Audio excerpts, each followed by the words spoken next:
Le quadrilatère inscriptible. Un quadrilatère tout d'abord signifie un polygone qui est formé de 4 côtés. Et inscriptible veut dire que ces sommets et ces 4 sommets sont situés sur un même cercle. Voilà, un quadrilatère inscriptible est un quadrilatère dont les 4 sommets appartiennent à un seul cercle. Si nous avons un cercle de centre M, comme ce cercle, et on a un quadrilatère qui s'appelle A, B, C, D, de telle façon que les sommets de ce quadrilatère, qui sont A, se trouvent sur le cercle, B aussi, C et D, ces 4 sommets se trouvent sur un seul cercle ou appartiennent à un seul cercle, alors on appelle le quadrilatère A, B, C, D un quadrilatère inscrit ou un quadrilatère inscriptible dans un cercle. Comment on peut déterminer si le quadrilatère est inscriptible ou pourquoi le quadrilatère est inscriptible? Un quadrilatère est inscriptible car si on a un quadrilatère qui s'appelle X, Y, Z, T et on a ici 2 angles. On voit ici qu'on a 2 angles qui sont Y, X, Z et Y, T, Z. On voit ici que nous avons ici 2 angles et qui sont de même mesure et qui sont situés sur une même base ou qu'ils ont une base commune et cette base commune est YZ. Et ces 2 angles qui sont de même mesure sont situés de même côté de la base commune. Alors, on peut dire maintenant que X, Y, Z, T est un quadrilatère inscriptible car nous avons 2 angles qui ont une base commune et que ces 2 angles ont la même mesure et qui sont situés à même côté de la base commune. Les exercices. Exemple 1, on a un cercle qui s'appelle M et AB, le diamètre du cercle M, et X est le milieu de A, ses cordes, et BY est une tangente. Alors, quelle est la question? Dans la question, on nous demande de démontrer que le quadrilatère AXBY est inscriptible. Le quadrilatère AXBY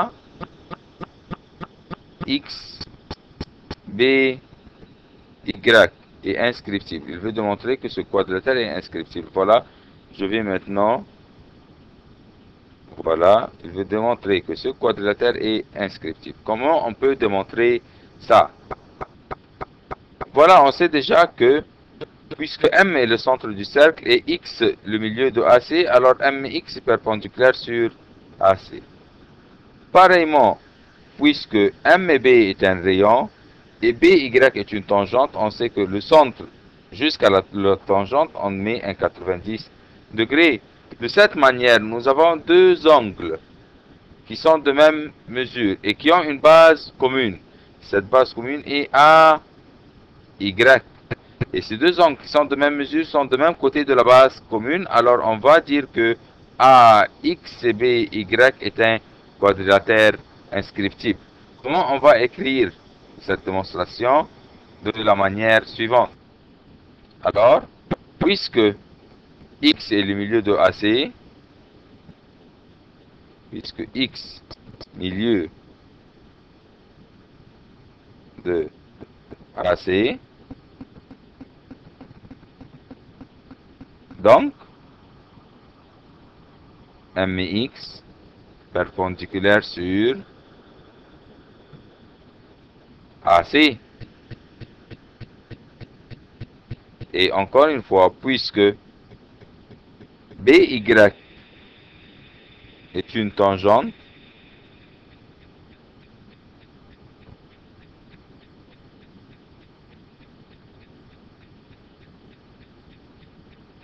donc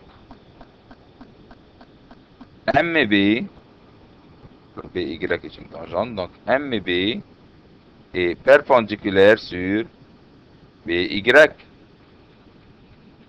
Alors, si on appelle ça 1, on a 2, et ces 2 angles qui ont 90 degrés sont situés du même côté de la base commune, puisque AY, base commune,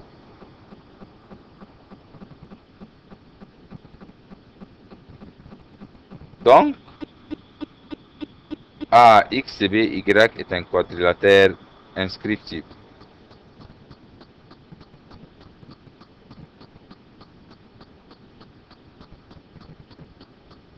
Quadrilatère inscriptible.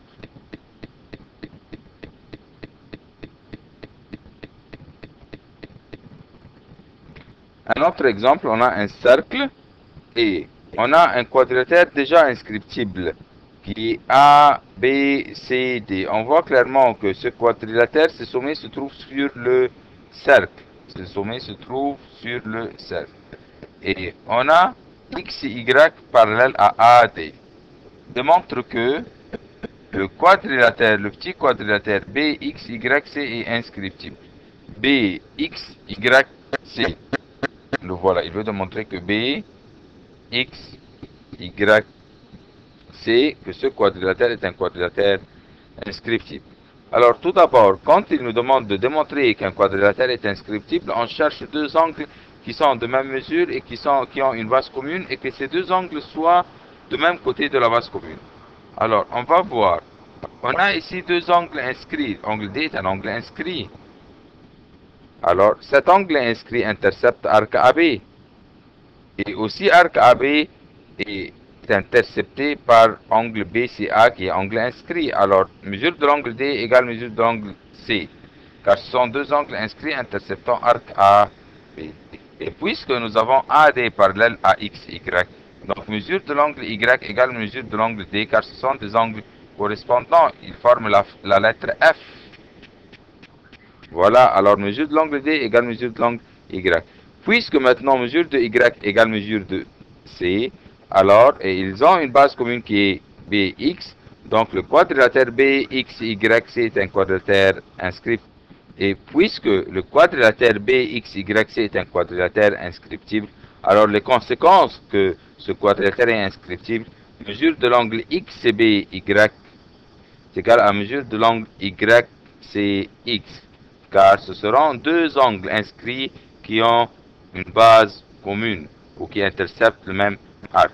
On ne peut pas voir le cercle ici qui passe par les sommets de ce quadrilatère inscriptible, mais puisque c'est un quadrilatère inscriptible, on peut considérer que l'angle XBY est égal à l'angle YCX. Alors, comment on va écrire cette démonstration? On va l'écrire de la manière suivante. Alors, puisque angle D et angle A sont, angle D et angle C sont inscrits interceptant arc AB, interceptant AB arc. Donc, mesure de l'angle ADB égale mesure de l'angle ACB. Ça, c'est phrase numéro 1.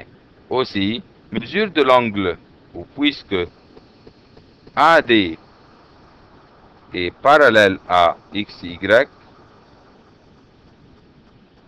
donc, mesure de l'angle ADB est égal à mesure de l'angle XYB, car ce sont deux angles correspondants. Et ça, c'est la phrase numéro 2. De 1 et 2,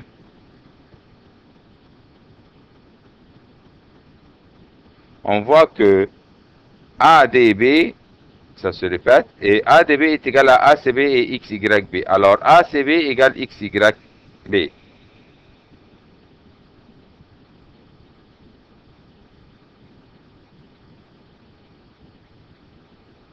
Alors, donc, mesure de l'angle ACB égale mesure de l'angle XYB, et ils ont ici BX base commune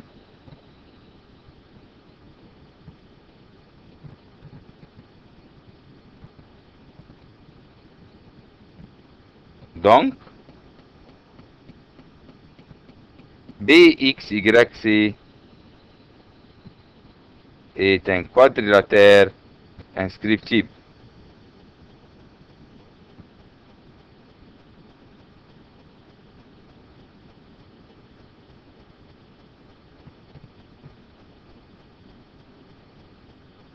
Et puisque ce quadrilatère est inscriptible, mesure de l'angle YCF égale mesure de l'angle XBY. Car ce sont deux angles inscrits.